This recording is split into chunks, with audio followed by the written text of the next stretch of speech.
Ukraine at day 820. As it looks like the Russian momentum is back. And why is this the case? We'll have a look in the next slides in detail on that situation. The starting point of today's video is phase 6, the so-called second Russian winter offensive. You might think that there was nothing going on the Eastern Front, but there was a lot going on actually. We thought during the last months that the Russians tried to attack the Ukrainian positions along the whole front line, which spreads over a distance of 1,200 kilometers. It was clearly visible that the momentum went to the Russian side during the last months. There was only one area where the Ukrainians were able to attack the Russians, and by using unmanned, uncrewed sea systems, the Ukrainian side managed to force the Russian fleet to withdraw direction east. To give you an idea what it looked like to attack from the Russian side Ukrainian positions, we would like to show you a video. In the video you can see a mixture of different weapon systems. You can see mines, artillery, including cluster ammunition, first-person view drones, and anti-tank weapons.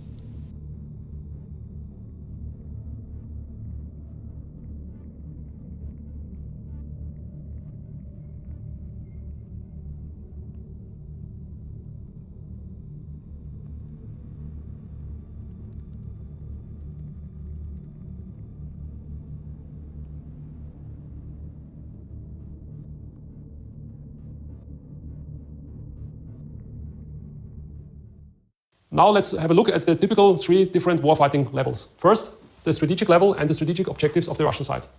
Like it was during the first Russian winter offensive, parallel to the land operations of the Russians, the Russian Air Force tried by conducting a strategic air campaign to destroy the critical infrastructure of Ukraine. We know that the manufacturing rate of cruise missiles and rockets is stable at around 150 to 130 cruise missiles and rockets a month. And using those assets, the Russian can maintain a huge operational tempo to fight against the critical infrastructure of Ukraine. To give you an example on these strategic attacks, I would like to show you these two pictures, where you can see the pattern which is used by the Russian side. This slide shows you the recent massive attack on the 11th of April, where you can see that the Russians try with a mixture of different weapon systems to attack critical infrastructure in the west, means in the depths of the country. The same when we look at the last huge attack in May. Also here, a mixture of Iranian drones, ballistical missiles, cruise missiles, and hypersonic weapons. And all these weapons aim against the critical infrastructure of Ukraine. When we now look at the operational level and the operational objectives of Russia, we can clearly see that the Russians, by using 6 massive groupings called Sabat, Center, Yug, Vostok, Zaporozhye, and Dnepr, to attack along the whole front line, especially in the Donbas region. The aim of these attacks is to force the Ukrainians to use reserve and to destroy this reserve. It is important for the Russians to avoid any forming of future offensive reserve on the Ukrainian side and to maintain the momentum also within the next months. The problem is also that the Russians not only can use their weapons along the whole front line in a close battle, but they also can already attack different weapon systems of the Ukrainian side into the depths behind the front. I would like to show you 2 videos, which gives you a clear idea what is happening here. The first video shows an attack against the HIMARS system, a very important Ukrainian multi-rocket launch system, and the second video shows an attack against parts of a Ukrainian Patriot battery.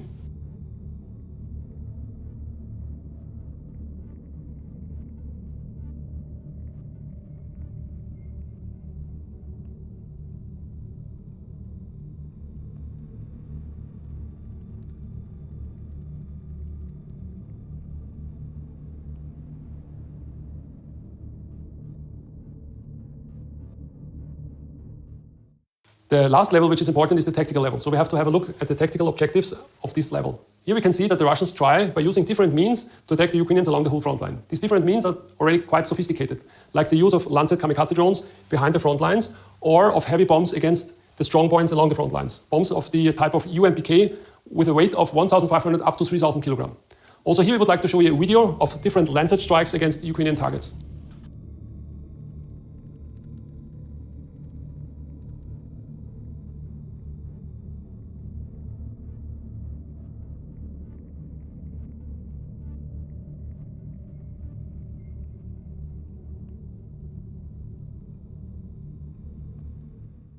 We can come to the first conclusion, and this conclusion is that we are fighting a war of attrition. So a war of attrition has its own nature, it's following its own grammar.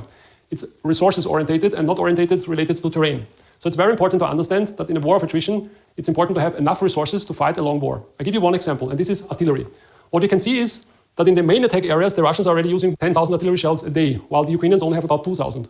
In close battle, the Ukrainians try to use first-person view drones to repel the Russian attacks. But they don't have any means to attack the Russian artillery, because those drones only have a limited range of up to 5, sometimes 10 kilometers, while the artillery is positioned in distances at least of 20 kilometers, even higher.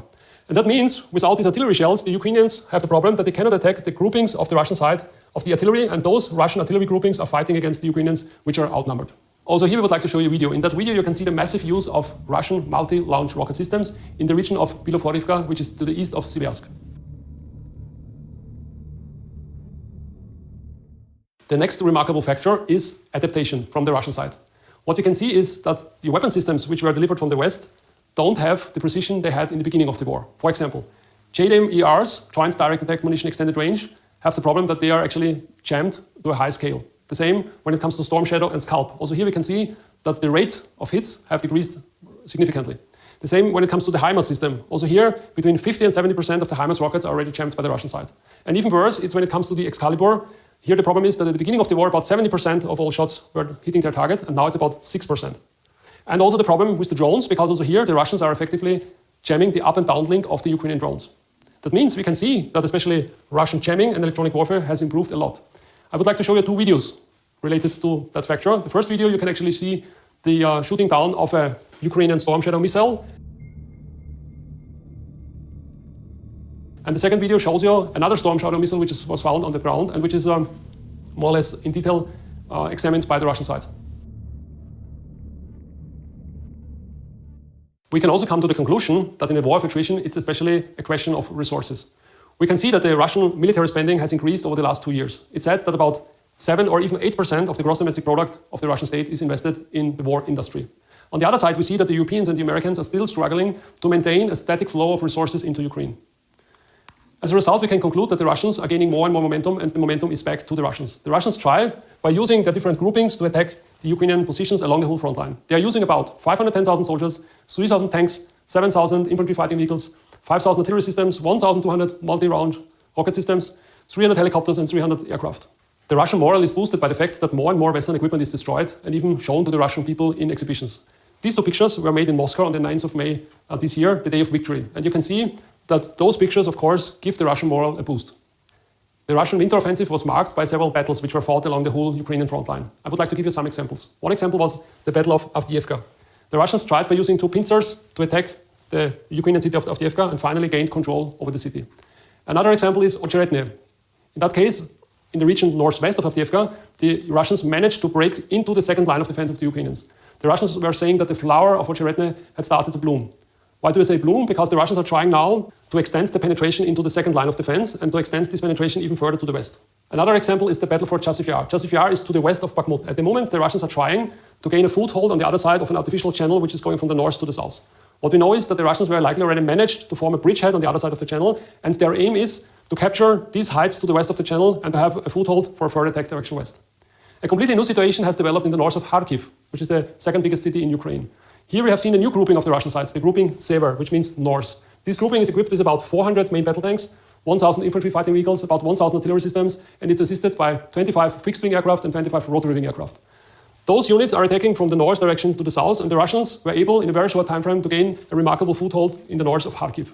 The aim of this attack is threefold. First, they try to form a buffer zone to the north of Kharkiv. Second, they force the Ukrainians to use new reserves to the north of Kharkiv. And third, they form a staging area for any future operations against the city of Kharkiv. That means we can come to the conclusion that we are now transforming from phase 6 to phase 7, the possible Russian summer offensive. Just recently, General Budanov, who is the head of the Ukrainian military intelligence service, pointed out very clearly that we can expect a full Russian summer offensive in the next weeks and months to come. This new Russian summer offensive very likely will not only take place in the Donbass, but maybe very likely also to the north. That means not only in Kharkiv, but also maybe in Sumy region. And the problem is that this will extend the Ukrainian front line of about another 400 to 500 kilometers. We can also see that the Russians are using already different types of new weapons and assets. So we can see that their tanks have improved. We can see that they're using more and more infantry in a very sophisticated manner. We see the success of Russian jamming and electronic warfare, and we see more and more artillery, more and more of these FAB, UMPK bombs, and of course first-person controls. Also here we can see a new development. We see that the war is fought more and more in an autonomous way. I would like to show you a video where you can see Russian ground robots trying to reconnoiter a Ukrainian strongpoint, and those robots are attacked by Ukrainian first-person view drones.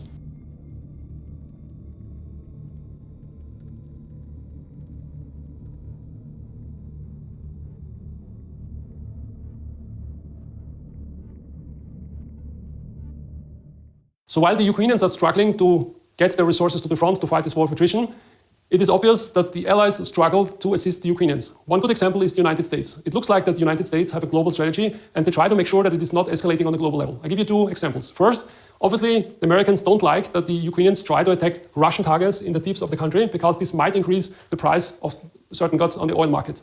On the other side, we see also that the Americans try to moderate somehow the conflict in Gaza because they're trying to force the Israelis not to escalate the situation in Rafah. And that gives you a clear example that there is some kind of a grand strategy behind it.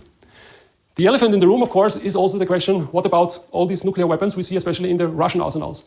And we know today that in 2022 it was already maybe very close to a possible use of tactical nuclear weapons, because at that time when there was the fight of the Russians in the bridges of Kherson, especially American intelligence services thought that there will be the use of nuclear weapons from the Russian side. And it was the case that with the help of Indian and Chinese negotiations, it was possible to calm down the situation.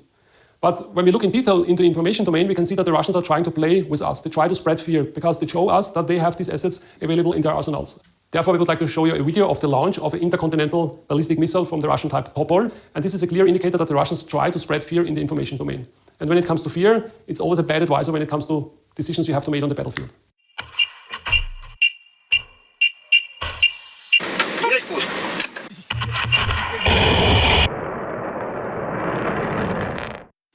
In addition, we have always to consider that the Russians also have other assets we might have not on the table immediately. One clear example is the space domain. Just recently, the Americans sounded off and told us that the Russians very likely have launched an anti-satellite weapon. And that gives you a clear indication that the Russians, of course, in addition to the assets they have in the land war in Ukraine, have further assets, especially in different other domains, like I have explained before, in the space domain. So the question is, what's about the allies? So we see that the Americans and the Europeans are delivering sophisticated weapon systems, like, for example, the ATACMS, these ground-to-ground launched rocket systems. And of course, they are used and they have success. I would like to show you a video where you can see the use of such systems against an ammunition depot fully equipped with UMPK bombs. And you can see that those strikes have a devastating effect.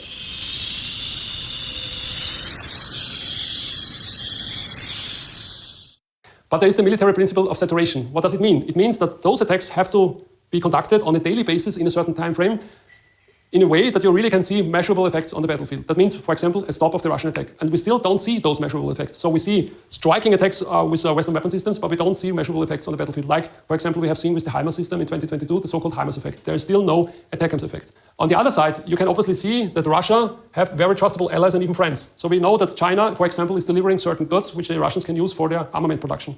We also know that the Iranians are delivering drones on a high scale, drones of the type of Shahid. It's said that several thousand of them were delivered to Russia. And with the help of Iran, Russia is already able to produce its own Shahid drones, which they call Garand 2. We also have countries like North Korea. It's said that the Russians last year produced 3 million shells of artillery rounds, while the North Koreans delivered another 2 million. So that means 5 million artillery rounds were available. So the question is, are we closing into a culmination point? And the culmination point is a situation from the military perspective which you should avoid, because if you cross over the culmination point, you can never return. And that means for Ukraine that very hard weeks and months are coming. And when you look at the statements of Ukrainian officials like the president or even military personnel, you can see how desperate the situation is. Here we would like to show you a video showing the Ukrainian president who tried to explain very clearly and straightforward how the situation is and why it is so important that they have assistance from the West. Використовувати як захист. Як їм відповісти, коли вони б'ють по твоїх містах? І їх далекобійність така, тому що вони стоять в найближчих селах до кордону України з Росії, звідти б'ють, знаючи, що ми бити не будемо, знаючи, що вони прикриваються цивільним населенням, бо розташування їх зброї серед цивільного населення Російської Федерації.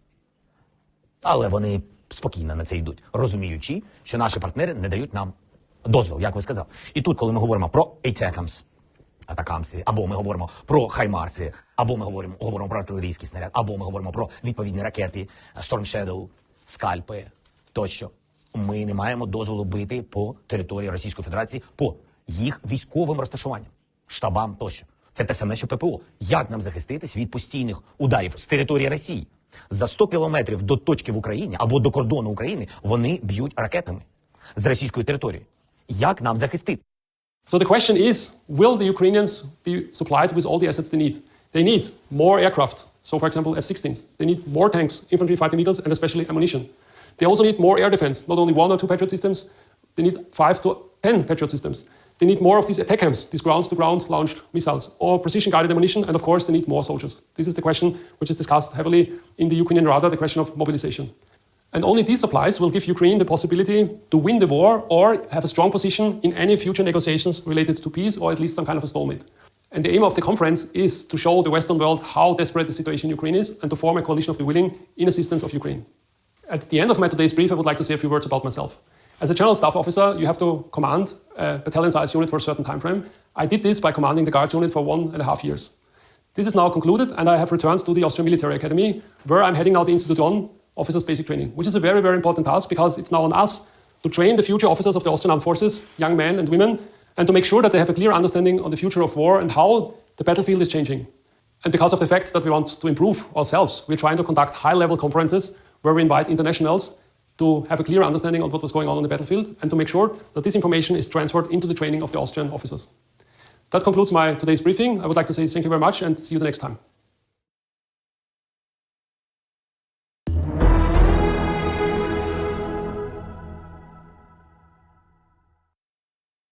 Так, о чем будем говорить? Какие вопросы? Добрый день, или уже даже вечер. Егор Пескунов, телеканал РТ. Абсолютно беспрецедентный по насыщенности визит. Погромче, пожалуйста, микрофончик. Егор Пескунов, телеканал РТ. Абсолютно беспрецедентный по насыщенности визит в Ташкент. 2 ночевки, честно говоря. Некоторые из нас думали, что, может, и 3-я уже будет. Очень долго вы общались один на один с президентом Узбекистана. Какие впечатления, какие надежды у вас в отношении сотрудничества с Ташкентом, особенно, наверное, в торгово-экономической сфере? И какой потенциал участия Узбекистана в интеграционных объединениях на территории бывшего Советского Союза? Спасибо большое. Вы же знаете, я прилетел вечером в воскресенье, там, кроме официальной части возложения цветов к памятнику, монументу независимости, больше ничего не было. Вот и вся работа. А вот на следующий день, действительно, день был насыщен деловыми контактами, встречами, переговорами недельных. До позднего вечера продлился это, правда. Так принимающая страна организовала наш визит. Впервые мы присутствовали на встрече регионов, но, вы знаете, эффект был еще от чего таким серьезным? От того, что и состав нашей делегации был очень серьезным. Это почти полправительства Российской Федерации, все ключевые министры. Поэтому, когда